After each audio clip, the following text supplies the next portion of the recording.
Hello, I'm Robert Emmett Hernan. I'm head of Blue Stack Productions, Inc., the publisher of Irish Environment, an online magazine covering environmental matters on the island of Ireland. Today we're here at the National Trust offices in Northern Ireland, and I'm very pleased to be here with Heather Thompson, Hello. who's the Regional Director of National Trust Northern Ireland. Heather, you're very welcome. Thank you very much. Heather, the audience is from Ireland, UK, America, China, and all through Europe. Mm-hmm. So some people will not be as familiar with the National Trust as people perhaps in Northern Ireland. I wonder if you could tell the audience what the National Trust is and what it does. Okay. Well, National Trust was set up in 1907 by an Act of Parliament to look after special places for the enjoyment of all. It's really an organisation that looks after both historical houses and beautiful open spaces, some of which are designated sites and some of which are not, but really they are kept for the public enjoyment and for people to visit, and that's really what we're here to do. And how many sites are there under the control of the National Trust in Northern Ireland? In Northern Ireland we have a range of sites. We actually are the largest single landowner in Northern Ireland and have a lot of outdoor space. In terms of mansion properties, we probably have about 12 that you would come and visit and see and expect to see, where we have cafe retail facilities and a place that people can come in wet weather. Mm-hmm. The rest of our estate and probably a good 40 properties are outside, where you can walk up mountains, that's Slieve Donard, or you can visit Merla, which is a beautiful bay just in South Down. So we've got a range of different properties, both upland and coastal, across the province. What's the size of the membership of National Trust in Northern Ireland? In Northern Ireland we have 60,000 members who support our work, and we also have 6,000 volunteers who help us with our day-to-day operation, be that in the office or in welcoming people who come to our sites. In the peak of the season we'd have about 470 staff who come to Northern Ireland and work here for us. So National Trust is certainly the biggest environmental organisation in Northern Ireland by far. Certainly in terms of staff and membership, okay. It would be. But again, I think I mentioned to you, we have, as the single largest landowner, we also work with 80 tenant farmers. So there's a lot of land under our management, but we're working with people to manage that. It's not just managed by us ourselves. And when did you start as the regional director? I started in March 2012. So it's about 15-16 months, and it has been an absolutely amazing privilege to work for the organisation. And a very tumultuous session for the whole last year, which we'll come to. Because in fact, and one of the sites that you manage in a very extensive way is perhaps the jewel in the National Trust crown in Northern Ireland is the Giant's Causeway. Could you tell the audience just what involvement you have with the Giant's Causeway? Well, the Giant's Causeway is a World Heritage Site. It's Northern Ireland's only World Heritage Site, and it has been given its inscription for the basalt pillars, which you'll find on the site. It's about the World Heritage Site itself is about 70 hectares in size, and beyond that there's the setting of the site. So the Trust manages the stones, and we manage the access to the stones. It used to be privately managed, and that came across to the National Trust to do that. We also then manage on the site a visitor centre, which only opened last year, which is really an interpretive centre and a world-class visitor centre where people can learn about the formation of the stones and also learn the other story, which is the mythology around Finn McCool and Benidonna, and how that story goes, how the causeway was formed. So it's got that mixture of information, mythology and fact, and it's a great opportunity for people to come and learn about what the stones are about. There are 9 causeways in total across the world. This is one of them, and probably the most accessible one. So it's an opportunity for people to see what it's really like. And you have a hotel there as well? We manage a hotel there. The hotel up at the Giant's Causeway is a listed building, and it forms part of the operation of the site. So the visitor centre, if you visit it, we'll find there's very little facility to undertake catering. So what happens is it's joint across from the Causeway Hotel, and we actually manage the function of catering from the Causeway Hotel into the visitor centre. Now, and also the visitor centre itself won a significant architectural award. It has. It's received accolades from the Royal British Institute of Architects. It's received a number of other awards around sustainability and the fact that it uses a range of recycled water, for instance, underground heating. It's got a whole lot of what should be used in terms of renewable management and sustainable building management.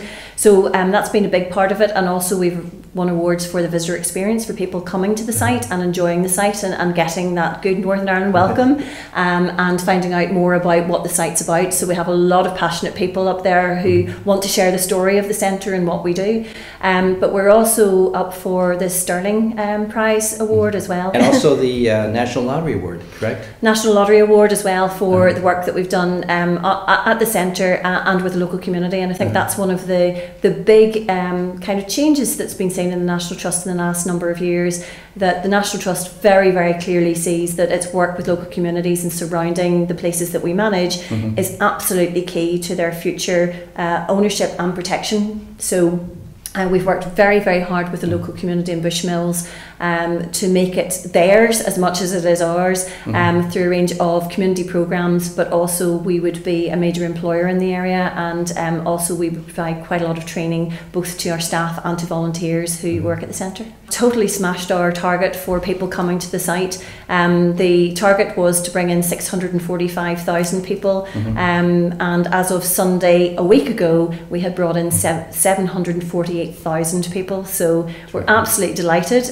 The Stones have, not suffered as a result of that. One of the things that has happened too is that the Causeway Hotel and the objections by National Trust to a golf resort nearby has received a lot of attention. And I think there are a lot of proposed changes in the planning system up here at the moment, and I thought it would be useful for the audience to hear what happened in that appeal from the planning decision which allowed the golf course to go forward, and maybe how instructive that was in terms of how we go forward on planning issues here.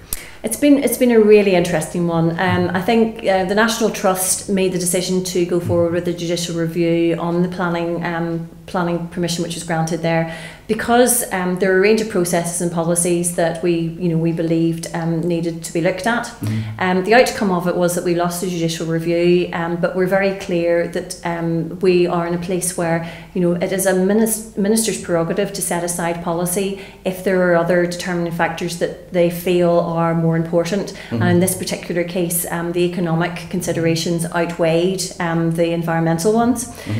What we did learn as well is that in terms of World Heritage Site protection and the setting of the World Heritage Site in which this development sits, does not have any transposition in domestic law, and unlike England, where they have a special policy for World Heritage Sites, we don't have quite the same transposition of the guidelines under which World Heritage Convention would expect you to undertake.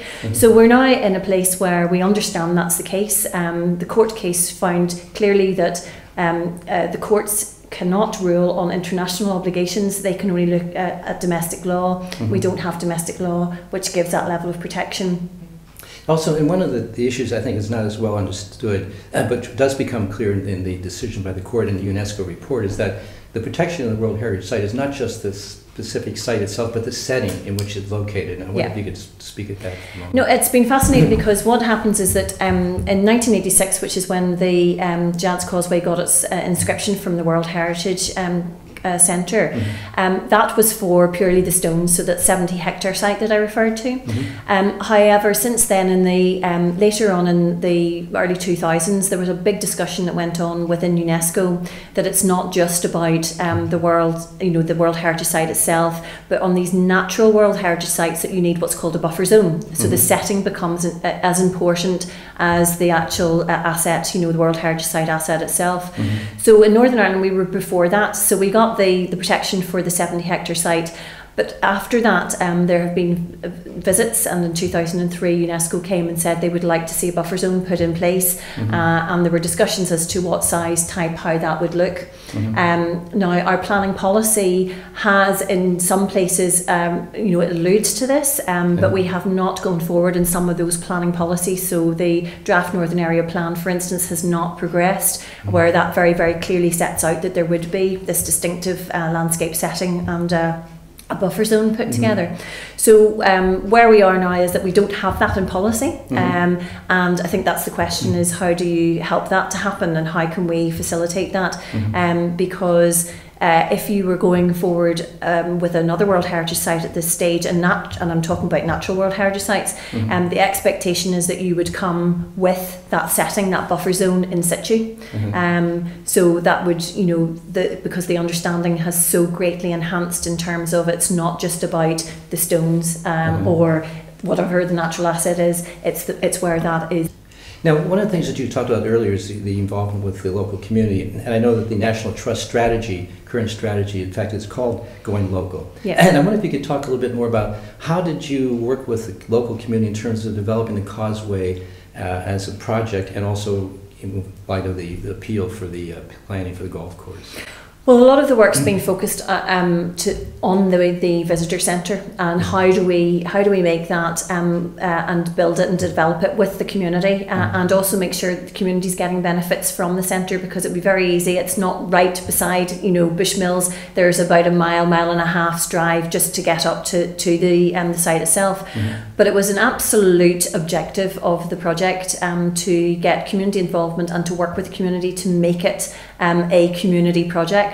So work has been done. We now have established a park and ride in Bushmills, which is probably one of the highest levels of deprivation in Northern Ireland.